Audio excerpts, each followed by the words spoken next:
राज्याचे उपमुख्यमंत्री देवेंद्र फडणवीस यांच्या पत्नी अमृता या आपल्या गाण्यांमुळे आणि राजकीय टीकांमुळे चांगल्याच चर्चेत असतात. गप्पा मारल्या. याच कार्यक्रमात त्यांना पिंजरा सिनेमातलं हे गाणं ऐकवण्यात आलं. अमृता फडणवीस यांना विचारण्यात आला. यावेळी उत्तर देताना त्यांनी उद्धव ठाकरेंना टोला लगावला. एखादं नाव सांगा. मी श्री उद्धवजी ठाकरे यांचा खूप मान सन्मान, त्यांच्यावर खूप प्रेम करते, पण हे गाणं ऐकल्याबरोबर मला त्यांचा चेहरा आठवला. अमृता फडणवीस यांच्या या उत्तरानंतर शिवसेना नेत्या आणि मुंबईच्या माजी महापौर किशोरी पेडणेकर यांनी सुद्धा गाण्यातूनच त्यांना प्रत्युत्तर दिलं.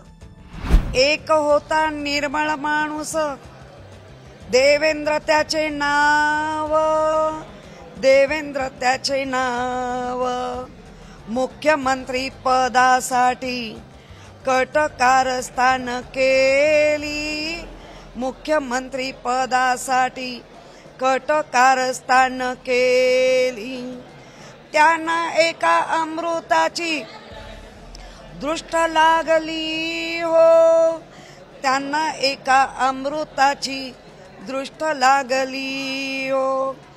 त्यांच्या नशिबी उपमुख्यमंत्री पद आले, त्यांच्या नशिबी उपमुख्यमंत्री पद आले. अशी कशी नशिबानी थट्टा ही मांडली, अशी कशी नशिबानी थट्टा ही मांडली. आता अमृता फडणवीस आणि किशोरी पेडणेकर यांच्यातील टीकांचं हे सत्र या आधी सुद्धा अनेकदा दिसून आलंय. पण ही सांगीतिक टीकांची जुगलबंदी सगळ्यांना खळखळून हसवणारी आहे असंच म्हणावं लागेल.